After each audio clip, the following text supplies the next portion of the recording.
El contenido de este podcast proviene de la obra Severo Ochoa, Una vida por la ciencia, edición coordinada por José Manuel Sánchez Ron para la Fundación Carmen y Severo Ochoa. El podcast está patrocinado por la Fundación Antonio de Nebrija y ha sido producido por Intelivoz.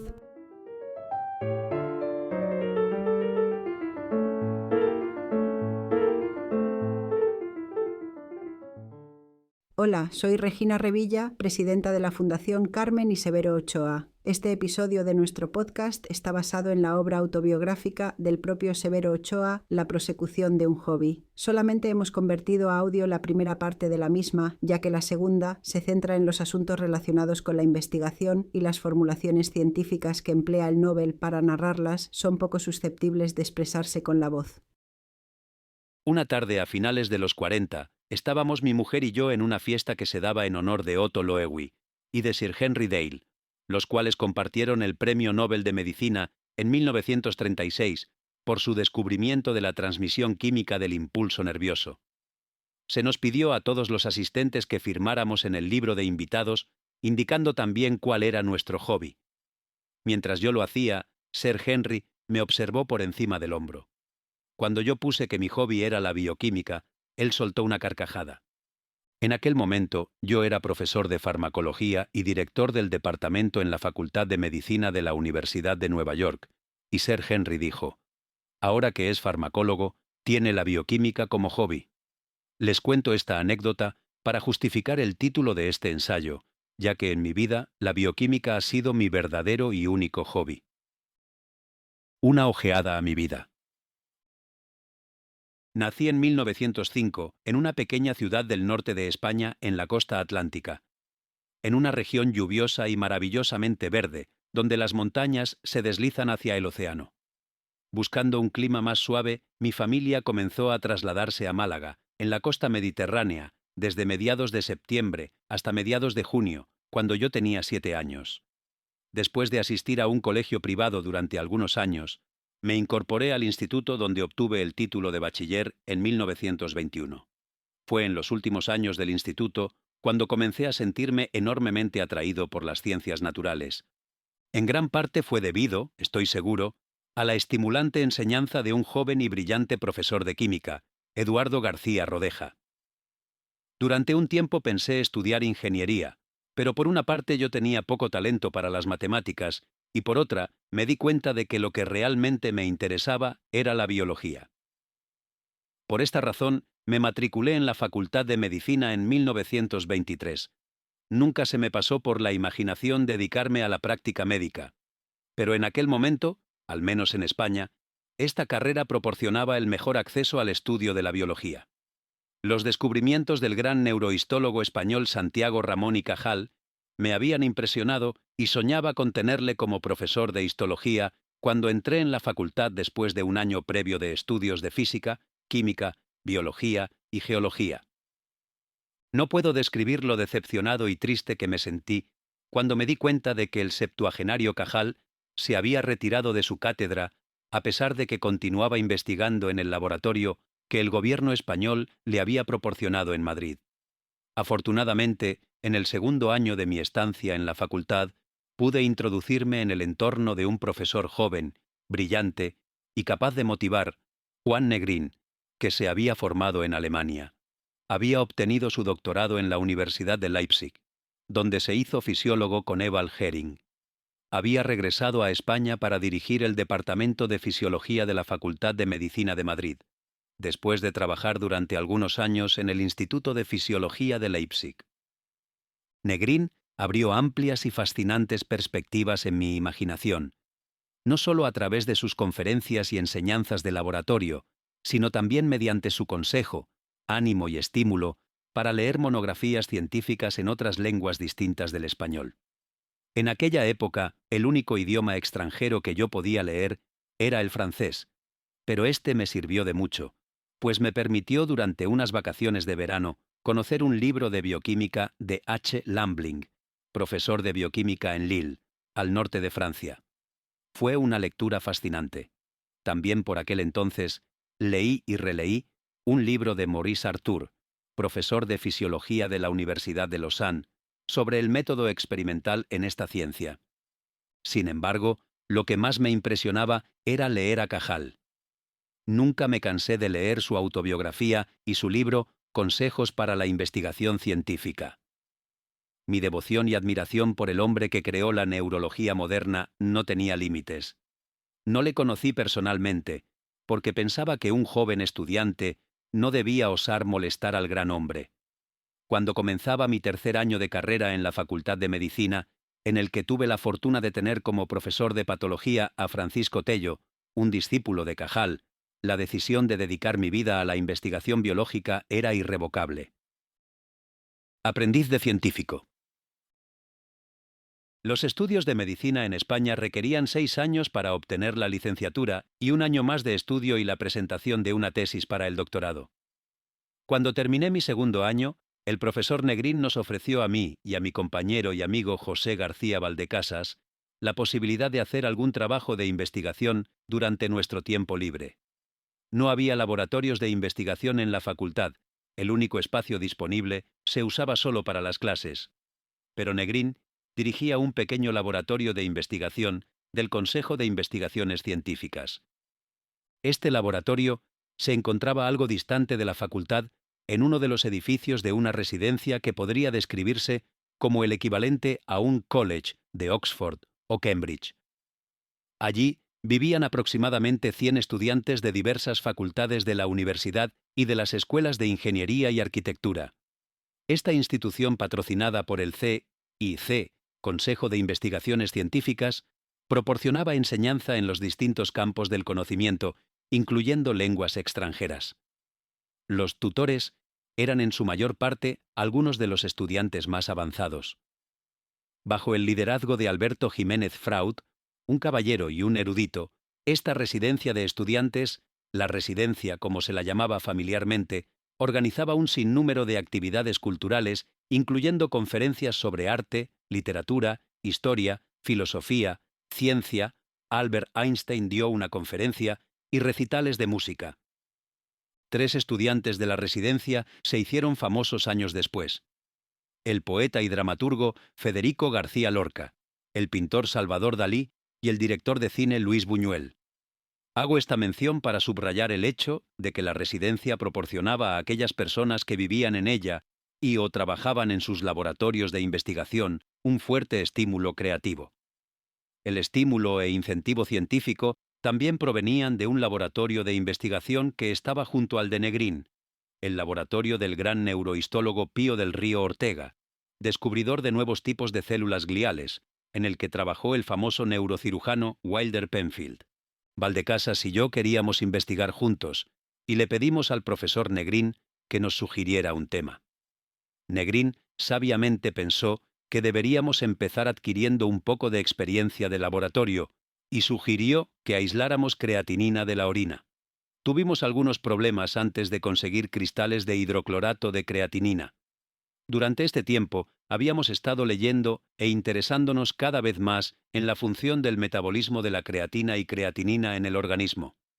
Nos parecía que si bien había varios métodos para la determinación de estos componentes, todos basados en la reacción de color de Jaffe con ácido pícrico, también sería deseable disponer de un buen micrométodo para la determinación de creatina en el músculo. En pocos meses conseguimos un micrométodo bastante simple para esta determinación. Yo había llegado a interesarme por la teoría muy admitida entonces de que la creatina se sintetizaba a partir de la guanidina, la que se consideraba como un metabolito normal cuya desintoxicación se llevaba a cabo de esta forma. Y empecé a aplicar nuestro micrométodo para la determinación de la creatina en los músculos de conejos antes y después de inyectarlos con guanidina. Esto ocurría en el invierno y primavera de 1927. En el verano de este mismo año, decidí marchar al laboratorio del profesor Noel Patton de Glasgow, que era el que había propuesto esta teoría. Estaba yo entonces en mi 4º año de carrera. Escribí a Noel Patton y quedé encantado al saber que a él le gustaría tenerme 2 meses en su laboratorio ese verano. En Glasgow inyecté ranas con guanidinas y naturalmente no encontré ningún incremento en la creatina del músculo. Pero descubrí que las guanidinas producían un importante efecto contractor en los melanóforos de la piel de la rana. Esta investigación dio lugar a la publicación de mi primer trabajo que el profesor Patton comunicó a la Real Sociedad de Londres. De nuevo en Madrid, con un conocimiento bastante aceptable del inglés, le propuse a Valdecasas publicar nuestro método de creatina en el Journal of Biological Chemistry, JBC, revista de química biológica. Así lo hicimos, y en unas semanas se nos devolvió el trabajo para que fuera revisado, con algunas críticas y sugerencias de poca importancia que hacían los editores. Me agradó mucho el hecho de que mi inglés fuese respetado en su real totalidad. Hicimos los experimentos de control sugeridos, revisamos el trabajo y lo sometimos de nuevo a los editores. Se publicó en 1929. Ni siquiera en mis sueños más fantásticos podría haberme imaginado que años después sería miembro del comité editorial del JBC y presidente de la Sociedad Americana de Química Biológica. En sus trabajos acerca de los mecanismos reguladores de la secreción de epinefrina, Negrin había utilizado la perfusión de miembros traseros de la rana en solución Ringer para el bioensayo de la epinefrina. Esto se conocía como la preparación Lowen-Trendelenburg. La solución salina entraba a través de una cánula colocada en la aorta abdominal y salía a través de otra cánula en la vena cava inferior. Se le ocurrió a Valdecasas usar esta preparación para ver si había algún flujo de creatina o creatinina en los músculos bien en reposo, o durante la contracción, provocada por un estímulo de los nervios ciáticos. La respuesta fue inequívoca. No había ni creatina ni creatinina en el líquido de perfusión en reposo. Pero aparecieron cantidades considerables de creatina como consecuencia de la estimulación. Consultando alguna bibliografía, descubrimos que un fisiólogo australiano había hecho una observación similar usando el músculo sartorio de la rana sumergido en solución salina.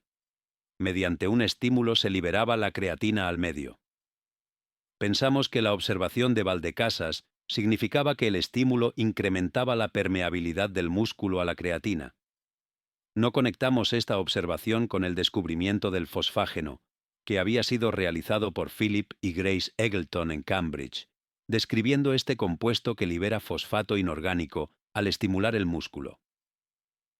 En 1929, Fiske y Subbarrow, en Harvard, y Joman en Berlín, mostraron que el fosfágeno era en realidad fosfocreatina.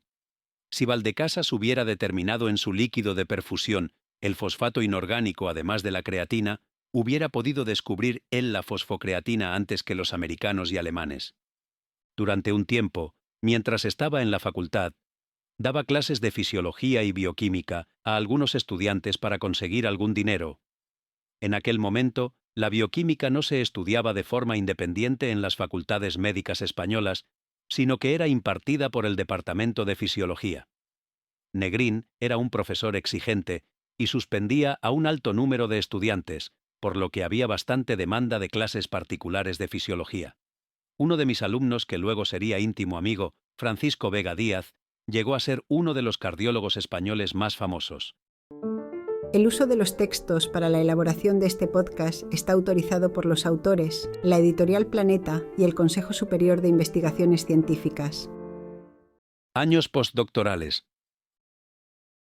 A principios de verano de 1928, yo había cumplido los requisitos necesarios para la licenciatura en medicina, y comencé a pensar en llevar a cabo lo que más deseaba: ir al extranjero para ampliar mi formación. Había llegado a interesarme mucho el trabajo de Otto Meyerhoff sobre la química de la contracción muscular. Meyerhoff era entonces jefe de una de las divisiones del Instituto Kaiser Guillermo de Biología en Berlín-Dahlem. Otto Warburg era jefe de otra de las divisiones del mismo instituto, y Karl Neuberg era director del Instituto Kaiser Guillermo de Bioquímica.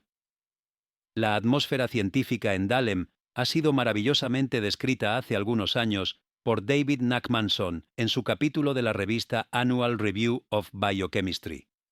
Tuve la suerte de ser admitido por Meyerhoff, y en el otoño de 1929 salí para Berlín.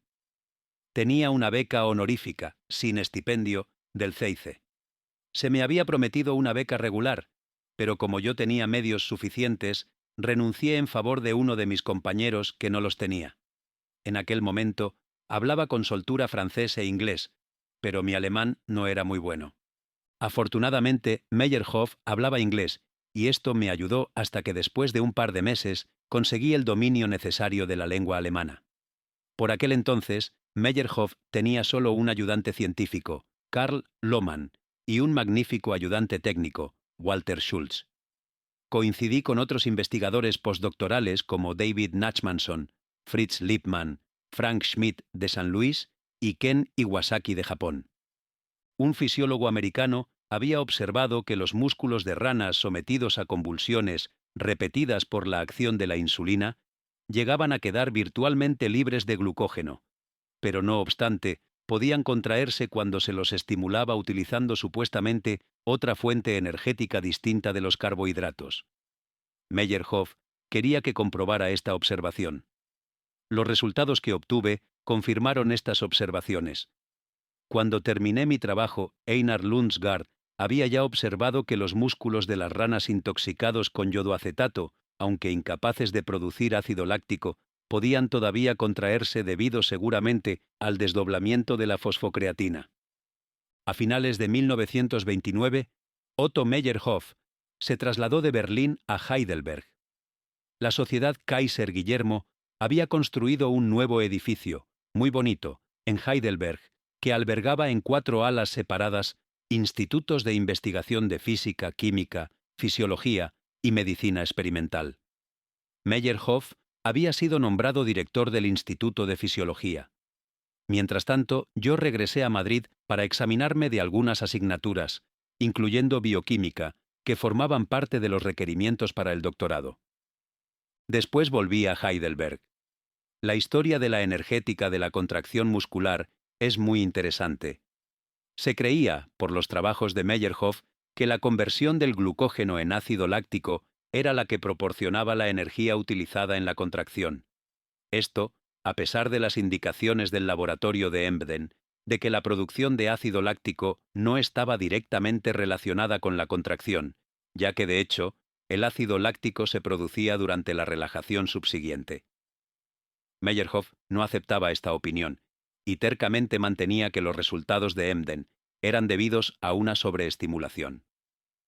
Recibió los resultados de Lundsgaard con escepticismo, pero Lundsgaard fue rápido en darse cuenta de que, para que sus resultados fueran aceptados, tendría que repetirlos en el laboratorio de Meyerhoff. Llegó a Heidelberg en el verano de 1930 y convenció a Meyerhoff de que tenía razón. Los músculos intoxicados con yodoacetato se contraían sin producir ácido láctico hasta que sus reservas de fosfocreatina se agotaban. Se obtuvo la evidencia de que la producción de ácido láctico se acoplaba a la resíntesis de la fosfocreatina a partir de los productos resultantes de su desdoblamiento. Quedó en el aire si este desdoblamiento de la fosfocreatina era o no el proceso químico más directamente conectado con la contracción. El ATP había sido ya descubierto, y se sabía que estaba completamente hidrolizado en el momento en que los músculos tratados con yodoacetato dejaban de contraerse y volvían a la rigidez. Tuvieron que pasar algunos años para que la bioquímica en manos de Lohmann diera la respuesta. Lohmann descubrió con extractos musculares que la fosfocreatina no podía desdoblarse sin que el ADP, producto resultante de la hidrólisis del ATP, estuviera presente. La fosfocreatina regeneraba ATP transfiriendo fosfato al ADP, a través de la llamada reacción Lohmann. De vuelta en Madrid, en 1930 colaboré con Francisco Grande Cobian, asturiano como yo, en un estudio del papel de las glándulas adrenales en la contracción muscular, estudio que llegaría a ser mi tesis doctoral. En 1931 me casé con Carmen García Cobian y un año después nos marchamos al extranjero para continuar mis estudios postdoctorales. Quería tomar contacto con la ciencia británica y, siguiendo la sugerencia de Negrín, me dirigí al Instituto Nacional de Investigación Médica de Londres, dirigido por Sir Henry Dale. Allí me reuní con Harold W. Dudley para trabajar con mi primer enzima, la glioxalasa. Esta enzima había sido descubierta independientemente por Neuberg en Alemania y por Dakin y Dudley en los Estados Unidos. Su modo de actuar fue aclarado años más tarde por mi buen amigo Ephraim Racker. Durante mi período postdoctoral en Londres, me mantenía con una beca de la Universidad de Madrid. Estuvimos en Londres 2 años, y durante el segundo me incorporé al laboratorio del propio Sir Henry Dale para colaborar con algunos de sus estudiantes en un estudio acerca de la influencia de las glándulas adrenales en la química de la contracción muscular. Uno de estos alumnos era Oliver Cope, el famoso cirujano del Hospital General de Massachusetts. Sir Henry, junto con Feldberg y Gadum, estudiaba el descubrimiento de Loewi, que indicaba que la transmisión del impulso nervioso a las células efectoras era de naturaleza química. Loewi había descubierto que la acetilcolina es liberada en el corazón de la rana mediante la estimulación del nervio vago. Tuve la fortuna de presenciar la demostración de Dale y sus colaboradores de la liberación de la acetilcolina en el ganglio superior cervical perfundido de un perro mediante la estimulación de las fibras nerviosas del nervio simpático cervical, y pude compartir el entusiasmo general. De vuelta en Madrid me incorporé al laboratorio de Negrín como profesor asistente de fisiología combinando la enseñanza con la investigación. Mi trabajo con la glioxalasa había despertado en mí un interés por las enzimas, y como el metilglioxal, el compuesto que la glioxalasa convierte en ácido láctico, era considerado por alguno como un paso intermedio en la glicólisis, yo me había familiarizado con la bibliografía acerca de la glicólisis y la fermentación. Decidí estudiar la glicólisis en el músculo del corazón. Había algunas opiniones de que si bien la glicólisis muscular requería intermediarios fosforilados, no ocurría lo mismo en el corazón. Por entonces se produjo un acontecimiento que pudo tener importantes consecuencias en mi carrera científica. El profesor Carlos Jiménez Díaz, responsable de uno de los 3 departamentos de medicina de la Universidad de Madrid, había concebido la idea de crear un instituto de investigación médica y contaba con una ayuda bastante considerable para su proyecto. Jiménez Díaz estaba profundamente persuadido del papel crucial que la ciencia básica tenía en la medicina. Él era no solo un gran profesor y un gran investigador, sino también uno de los médicos más famosos de España. Por lo tanto, pudo obtener grandes sumas de dinero de sus bien situados amigos para comprar equipo científico para el instituto, así como aportaciones anuales para sueldos, materiales y otros gastos. La universidad proporcionó el local, algunas plantas en una de las salas de la nueva Facultad de Medicina en la ciudad universitaria, y el mantenimiento. El instituto contaba con 4 secciones: bioquímica, fisiología, microbiología y medicina experimental. Se me ofreció la dirección de la sección de fisiología, lo cual acepté con gusto, y empecé a trabajar con 2 jóvenes colaboradores y un técnico en el otoño de 1935. Desgraciadamente, el trabajo se interrumpió pocos meses después debido al comienzo de la Guerra Civil Española. Estaba claro que para continuar investigando, sin un largo paréntesis que podría destruir para siempre mis posibilidades de llegar a ser un científico, tendría que irme a otra parte, y después de mucho pensarlo, mi mujer y yo nos decidimos a abandonar España. Años itinerantes. Dejamos España en septiembre de 1936. Mi plan era volver con Meyerhoff si podía aceptarme. Contacté con él desde París, y muy amablemente me dio un puesto en su laboratorio. Habíamos dejado un país agitado para entrar en otro igual. Alemania estaba dominada por el furor nazi y había dejado de ser el país que tanto me había atraído. Meyerhoff estaba en una situación un tanto precaria. Parte de su familia había dejado el país, pero su laboratorio era todavía altamente productivo.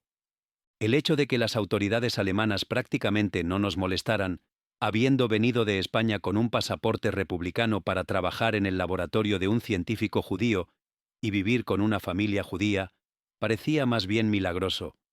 Sin embargo, la policía nos retiró los pasaportes poco tiempo después de nuestra llegada.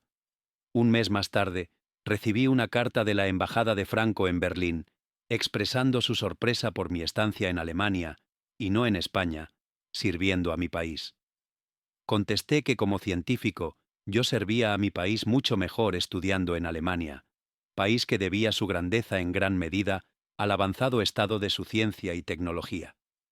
Debí de haberlos convencido porque no volví a oír más de la embajada. Por lo contrario, se nos devolvieron los pasaportes poco después.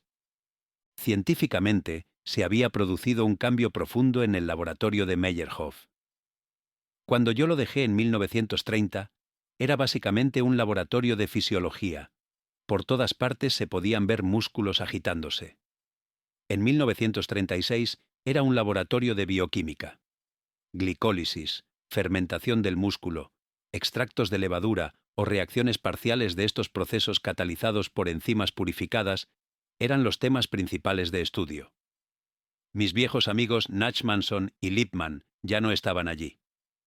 Karl Lohmann estaba todavía en Heidelberg, donde acababa de demostrar que la cocarboxilasa era tiamina pirofosfato. Había dos nuevos ayudantes, Walter Kissling y Paul Ohlmeyer. Walter Schultz también estaba allí, y también trabajaba un destacado ayudante técnico, Walter Mohle, y una persona que se había formado como mecánico. Ohlmeyer y yo hicimos algunos trabajos juntos y nos hicimos muy buenos amigos. Terminé mi trabajo de la glicólisis en el corazón, aislé NAD puro de músculo esquelético y realicé algunos estudios de la transfosforilización en extractos musculares con Ohlmeyer. Este periodo de Heidelberg no duró mucho, ya que Meyerhoff estaba a punto de abandonar el país. Se marchó a París en agosto de 1937 y no volvimos a encontrarnos hasta algunos años después en los Estados Unidos. Antes de irse, Meyerhoff se ocupó de que yo tuviera un sitio donde ir y a través de su amigo A. V. Hill me consiguió una beca para trabajar durante 6 meses en el Laboratorio de Biología Marina en Plymouth, Inglaterra. El tiempo que pasamos en Plymouth, muy feliz en varios aspectos, fue preocupante en otros. Los dos teníamos familiares en ambos frentes en España, y nos asustaba pensar en los riesgos a los que podrían estar expuestos. Aunque mi mujer no tenía ninguna experiencia previa de laboratorio, vino a trabajar conmigo al Laboratorio de Biología Marina, y muy dispuesta, me ayudó en los estudios de las reacciones de transfosforilización y de la distribución del NAD en el músculo de invertebrados, tanto que publicamos un trabajo conjunto en Nature. Nunca olvidaremos la amabilidad de nuestros amigos de Plymouth, en particular la del Dr. W. R. C. Atkins, que no descansó hasta que me encontró un trabajo para que no me quedase en la calle cuando mi beca expirara. De hecho, me proporcionó un puesto excelente con el profesor R. A. Peters en Oxford. No podía haber deseado otra cosa mejor. Estaba familiarizado con el trabajo de Peters acerca del papel de la tiamina en la oxidación pirúvica en el cerebro, y me fascinaba. Peters buscaba un químico orgánico, pero aún así me invitó a Oxford para una entrevista y cuando se enteró de que yo había estado en el laboratorio de Meyerhoff y que conocía el trabajo de Lohmann sobre la cocarboxilasa, se interesó y me consiguió una beca de la Fundación Nuffield. El tiempo en Oxford fue muy feliz y productivo. Una ciudad universitaria relativamente pequeña, con una profunda tradición cultural, es ideal para una tarea intelectual. Además, los británicos tienen el don de conseguir las cosas sin aparentemente trabajar muy duro, don que afortunadamente encontré que era contagioso. Entre los buenos amigos que hicimos en Oxford se encontraba Ernst Chain. Todavía puedo verle emocionándose tanto que literalmente saltaba encima de su silla cuando nos describía las maravillosas propiedades de la penicilina que él estaba entonces purificando. Desgraciadamente, el período de Oxford fue interrumpido por la Segunda Guerra Mundial. Todo el departamento de bioquímica se utilizó para trabajo de guerra, y yo, un extranjero, tenía que quedar al margen de ello. Comencé a sentirme aislado y solo, y empecé a pensar en irme a América. De hecho, yo tenía mucho interés en trabajar en el laboratorio de Cori. De nuevo, mi mujer y yo analizamos la cuestión a fondo, y llegamos a la conclusión de que por el bien de mi carrera científica, deberíamos ir a América, y Peters también nos animó a que fuéramos. Escribí a Cori, y me alegré al oír que estaba dispuesto a aceptarme en su laboratorio y proporcionarme ayuda económica. Así, un día de agosto de 1940, mi mujer y yo partimos para el Nuevo Mundo, no sin tristeza, pero llenos de esperanza y expectativas. Si deseas conocer más acerca de nosotros, conéctate a carmeniseveroochoa.es. El Nuevo Mundo.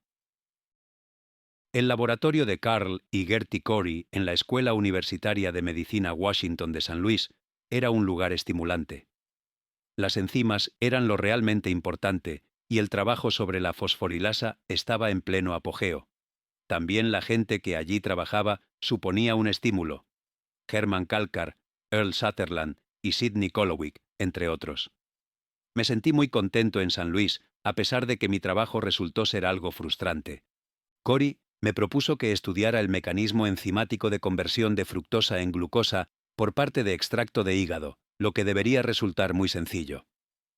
La fructosa se fosforilizaría transformándose en fructosa 6-fosfato mediante una hipotética fructoquinasa.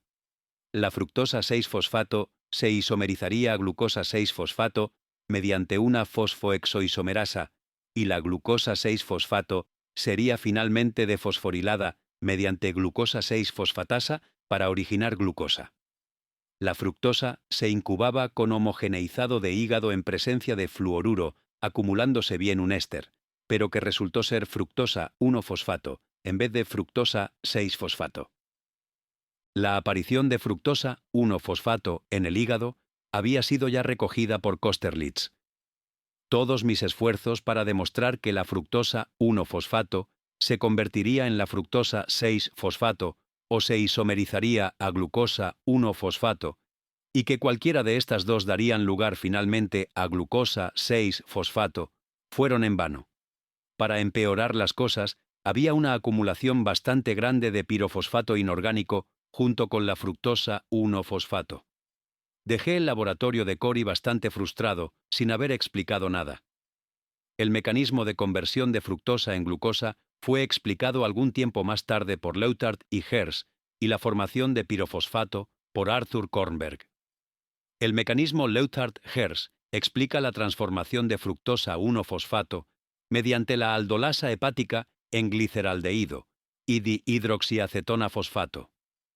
Este último se isomeriza a una mezcla en equilibrio de dihidroxiacetona fosfato y gliceraldehído fosfato. La aldolasa luego da lugar a fructosa 1, 6-difosfato, que se desfosforiliza a fructosa 6-fosfato mediante fructosa bisfosfatasa. En ocasiones, es difícil adivinar los derroteros de la naturaleza. La fructosa 6-fosfato se forma en el hígado dando un rodeo, y únicamente se obtiene la mitad de cantidad que podría ser obtenida mediante la fosforilación de fructosa en posición 6. El pirofosfato inorgánico se generaba mediante una reacción inversa de la de Kornberg, de pirofosforólisis del NAD, es decir, ATP más nicotinamida ribotido, PNAD más PPI. En Oxford había conocido a Bob Goodhart, especialista en nutrición de la Universidad de Nueva York y que estaba en el laboratorio de Peters como becario de la Fundación Rockefeller, y allí nos hicimos muy buenos amigos. Se empeñó en llevarme a la Universidad de Nueva York y lo consiguió en 1941. Me hice investigador ayudante de medicina. Este fue el comienzo de una fructífera y feliz asociación con la Universidad de Nueva York que duró muchos años. En la Universidad de Nueva York tuve mi primer alumno graduado, Alan Meller, y mis primeros alumnos postdoctorales, Santiago Grisolía y Arthur Kornberg. Mi asociación con el Departamento de Medicina no duró más de 2 años. El espacio que yo ocupaba en el Hospital Bellevue se necesitó de pronto para otras personas. Entonces, el doctor Isidor Greenwald amablemente me dejó sitio en su propio laboratorio al otro lado de la calle en el Departamento de Bioquímica de la Facultad de Medicina de dicha universidad. Parte de la facultad, incluyendo el Departamento de Bioquímica, se encontraba localizada en el viejo edificio del Cornell Medical College, donde Graham Lusk y Stanley Benedict trabajaban. Keith Cannan, biofísico inglés, era el jefe del departamento.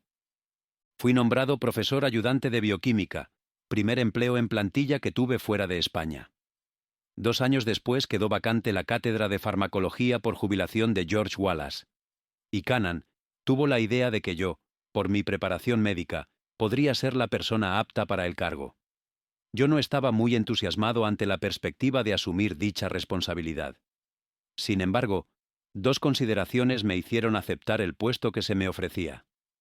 Por un lado pensé que así podría ampliar y profundizar mi labor investigadora, y por otro, el Departamento de Farmacología, aunque situado en el viejo edificio de la calle 26, tenía varios laboratorios nuevos.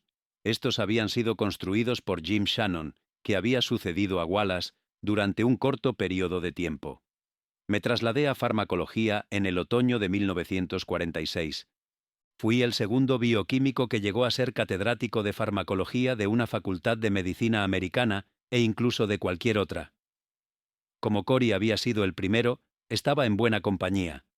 Pasé 9 años muy estimulantes y productivos, 1946-1954, en el departamento de farmacología. También fueron años de intenso trabajo. En 1953, el nuevo edificio de la Facultad de Medicina estaba a punto de ser terminado. Fue entonces cuando Keith Cannon dimitió de su cargo de jefe del Departamento de Bioquímica para ser nombrado jefe de la División Médica del Consejo Nacional de Investigaciones en Washington, y a mí se me ofreció el puesto que él dejaba vacante. Permanecí en farmacología hasta que, en el verano de 1954, nos trasladamos al nuevo edificio. Aunque contrariamente a lo que esperaba, la enseñanza de la farmacología no solo no me había resultado pesada, sino en ocasiones placentera, me sentía bastante más cómodo con la bioquímica, disciplina más atractiva para mí y con la que congeniaba mucho mejor. Mi filosofía era, y es, que una escuela de medicina, como parte de una universidad, centro de elevado aprendizaje, debe impartir a sus alumnos una formación general, y en este caso una formación biológica, además de prepararlos para ser buenos médicos. Por lo tanto, nosotros enseñábamos bioquímica con un nivel muy alto, casi de curso de graduación en esta disciplina, e intentamos que los estudiantes hicieran en el laboratorio, si no investigación, sí experimentos significativos en las nuevas áreas en desarrollo dentro de la bioquímica, como por ejemplo, fosforilización oxidativa, síntesis de polinucleótidos o cromatografía de proteínas y aminoácidos.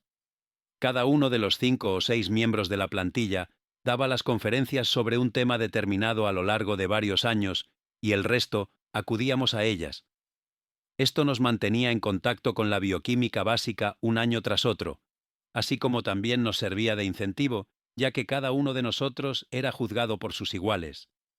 La bioquímica era una asignatura popular, y a nuestras conferencias asistían miembros de otros departamentos, razón de más para mantenernos al día. Como había hecho en farmacología, mantuve un departamento pequeño donde todos nos conocíamos y apreciábamos. Todas las tardes nos reuníamos para tomar café y discutir nuestros problemas. Esto sirvió de gran ayuda para mantenernos, incluyendo a los estudiantes, interesados e informados de las actividades de todo el departamento. La producción científica y el ambiente del Departamento de Bioquímica desde el punto de vista académico y humano fueron excelentes. Creo firmemente que una escuela de medicina destacada, dedicada a los ideales de investigación y formación médica básica, no es superada por ninguna otra rama de la universidad u otra institución de investigación en la consecución de estas funciones. Esto requiere la comprensión y ayuda de una buena administración y facultad, en particular de los departamentos clínicos. La Escuela de Medicina de la Universidad de Nueva York tuvo siempre hombres que, como Homer Smith, William Tillett, Colin MacLeod, Donald Sheehan y más recientemente Sol Farber, para nombrar unos pocos, dedicaron sus vidas a la consecución de estos ideales. En el verano de 1974, 20 años después de haberme hecho cargo del Departamento de Bioquímica, me retiré de mi puesto. Tenía 69 años. No me atraía la idea de convertirme en profesor emérito y solicité a la universidad que se me mantuviera simplemente como profesor de bioquímica, solicitud que me fue concedida. Tuve la suerte de poder incorporarme al Instituto Roche de Biología Molecular. Sidney Udenfriend, director del instituto, había sido estudiante posgraduado en bioquímica en la Universidad de Nueva York cuando yo era profesor asistente en el departamento. A él le gusta decir que estuvo a punto de ser alumno mío, pero que no lo hizo porque yo me trasladé a farmacología. En el Instituto Roche encontré una vez más amistad, cariño y comprensión, y estoy muy agradecido a Sidney Udenfriend y Herb Weisbach, por haberme dado la oportunidad de proseguir con mi trabajo en un ambiente científico muy estimulante, con más facilidades de las que nunca había tenido, y con la misma si no más comprensión. Al trasladarme, encontré un grupo de antiguos y buenos amigos, incluyendo el que fue mi colega en la Universidad de Nueva York, Bernie Horeker, y conocí a otros que pronto llegarían a serlo. Trasladarme diariamente desde Manhattan a Nutley, en New Jersey, fue el pequeño precio que tuve que pagar por todo lo obtenido.